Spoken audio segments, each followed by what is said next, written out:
Men and women, today I'll show you how I made my track named Hope.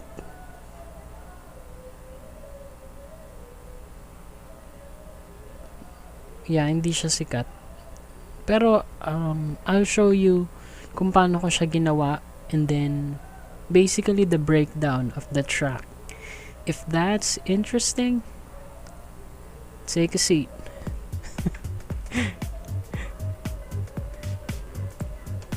So first of all, bubuksan natin yung digital audio workstation natin or DAW. Dito tayo nag-edit ng mga kanta ng kung ano-ano man tunog. In short, dito tayo gumagawa ng kanta. So yung pangalan ng DAW ko or digital audio workstation is FL Studio. Kung nagtataka kayo, maraming klase ng audio workstation. FL Studio, Ableton, Pro Tools, Logic Pro. Actually, madami sila Reaper. Yung mga binanggit ko, yun yung mga may bayad. Syempre para sa akin, mas maganda yung may bayad para masiguro mo yung quality. Kaya ako pinili yung FL Studio kasi nagaganda na ako sa itsura niya and madali siyang gamitin. So ngayon, nakikita nyo sa screen ko, bubuksan ko or i-open natin yung project natin, yung Hope. Yeah. So loading. By the way, kung interested kayo sa mga gantong klase ng content, don't forget to hit like and subscribe para ma-notify ka sa mga tutorials na paparating. Ayan. First of all, makikita nyo yung mga bagay na to. Ito yung mga plugins. Dito mo ine-edit yung mga tunog para makuha mo yung nasa imagination mo na tunog. So, ayan, para siya mga mixer. Pero plugins tawag dyan. And then, ito na yung overview ng kanta.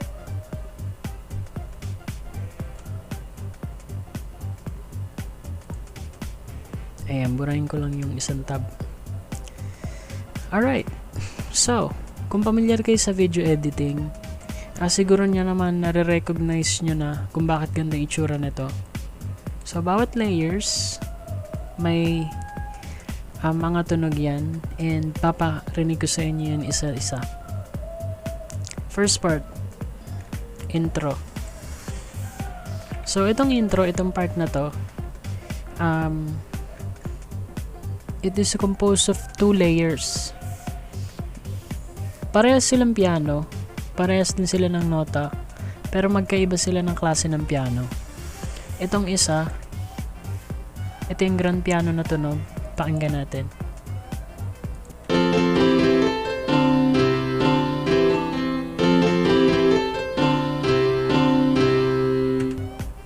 Ayan.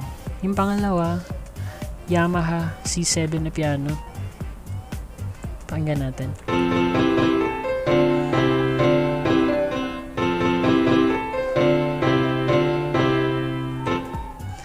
Ayan. So kung mapapansin nyo, parehas silang tunog na piano, pero magkaiba sila ng tunog. So pinagsama ko sila para makuha ko yung tunog na nasa isip ko. Tawag doon layering. Ayan, in case na curious kayo, itong part na to, ito yung piano roll. Kaya may square yan kasi kapag pumindot ka ng isang nota dito, may corresponding siya na tunog. So hindi ko siya gagawin ngayon kasi nalapatan ko na siya ng note. Bali, papakita ko na lang sa inyo kung paano ko siya ginawa. So far ito yung intro.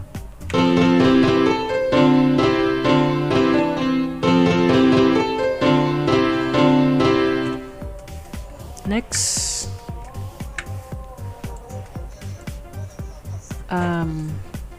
ito yung atmosphere. So, ang weird ng tunog niya kapag pinakinggan mo siya na siya lang mag-isa.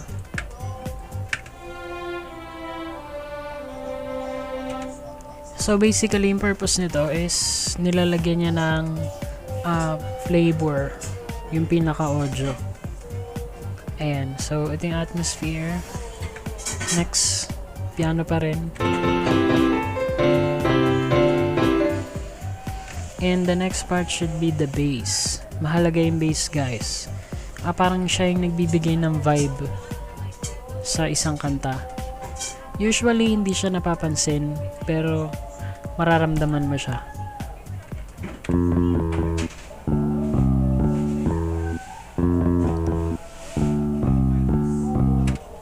Alright, so ayun tunog ng bass. In this part, audio siya. Tawag sa kanya riser.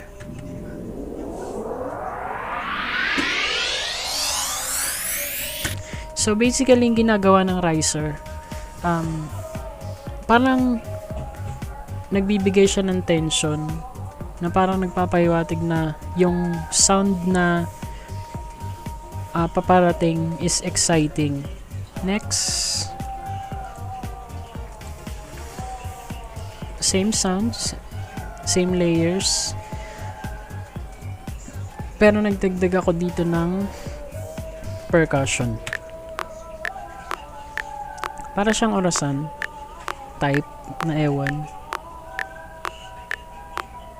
So parang pampaganda lang siya ng tunog.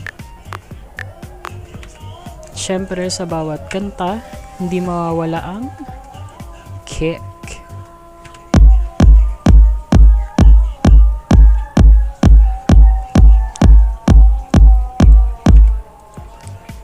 Snares. Snares. And nag-add ako ng percussion ulit para magbigay ng movement sa kanta.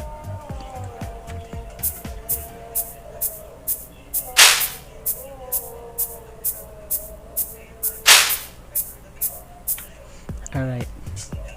So far, tapos na tayo sa intro. Ito, and then the verse. Pakinggan naman natin yung breakdown and build up.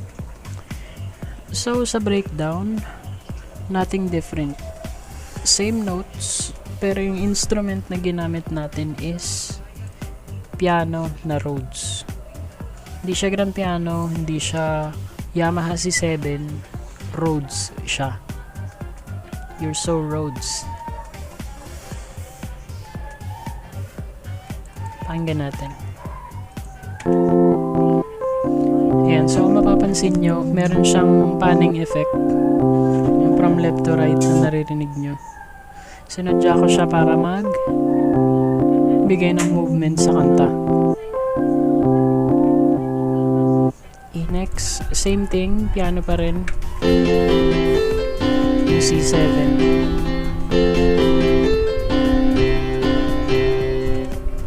And then, this part, ito yung guitar transition. So, para sa akin, kapag may acoustic guitar siya na sound, mas nagiging natural yung tunog. So, I decided to put some guitar notes in here. Let's listen to it.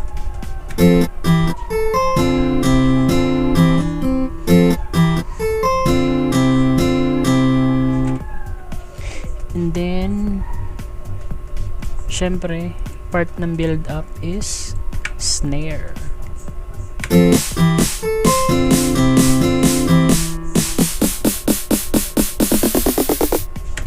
Boom! Chorus. Bago mag-chorus, ipaparinig ko sa inyo yung lead. So, itong lead, siya yung maririnig nyo sa buong chorus. And then, kung mapapansin nyo, meron ditong parang tulay na ewan. Tawag dyan, automation. So, yung automation, siya yung automatic na nag-i-increase ng volume mula sa pinakamahina papalakas. Then, ito yung lead.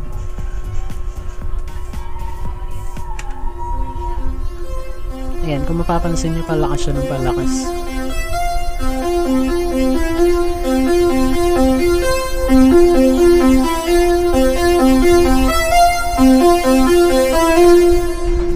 Alright, so chorus. Same thing, yung main lead. And ito tawag ko dito lead layer. So basically tatlo siya. Tatlo yung lead. Pero hindi ko inayaan na isa lang yung lead kasi kapag isa lang siya parang ang boring eh. Kaya nilagyan ko siya ng iba't ibang layers. Parang ma-achieve ko yung nasa isip ko na tunog. So ito yung first layer.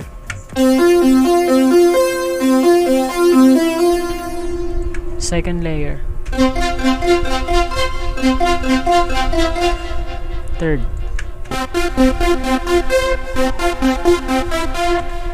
Pag pinagsama-sama niyo sila,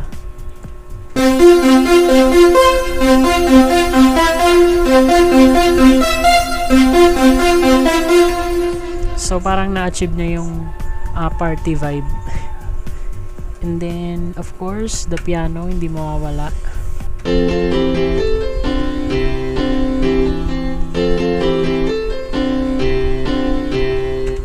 And then the bass for the vibe.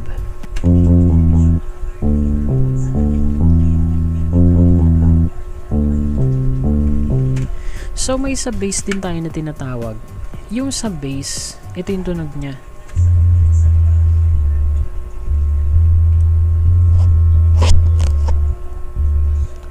Kung mapapansin nyo, yung sa bass, hindi siya ganun kaboom kagaya ng bass, ng main bass. Kasi yung sa bass, yung purpose niya, para pakapaling lang yung tunog. Hindi nyo siya maririnig, usually, pero mararamdaman nyo siya.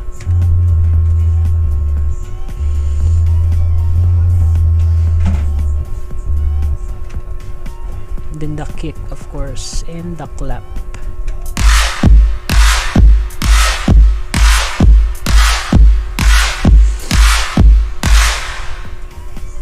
And the last part na ipapakita ko sa inyo, it is called white noise. Pakinggan natin. So same lang yung tunog niya mula umpisa hanggang dulo. And kung mapapansin nyo, tunog niya is parang malabong TV. Kasi basically yung purpose ng white noise, magbigay lang ng movement. I mean, ng space dun sa chorus. Most of the party music or electronic dance music nowadays, hindi nyo siya mapapansin, pero meron din silang white noise para magbigay ng mas malaking space dun sa chorus, kanta. And then white noise, nilagyan ko siya ng automation para once natatama yung kick, ito, once natutunog siya, hihina ito. And then after nung kick, after nung pagpalo ng kick, lalakas. So ito siya.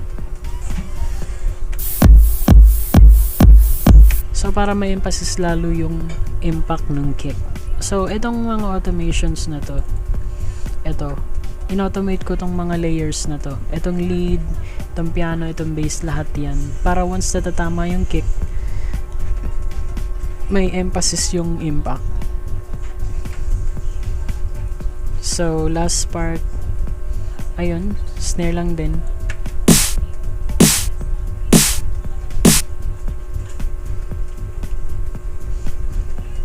Ayan.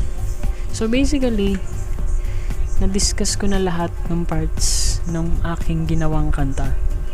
So pakinggan naman natin siya ngayon in full result.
Thank you so much for tuning in. Be wiser. Always.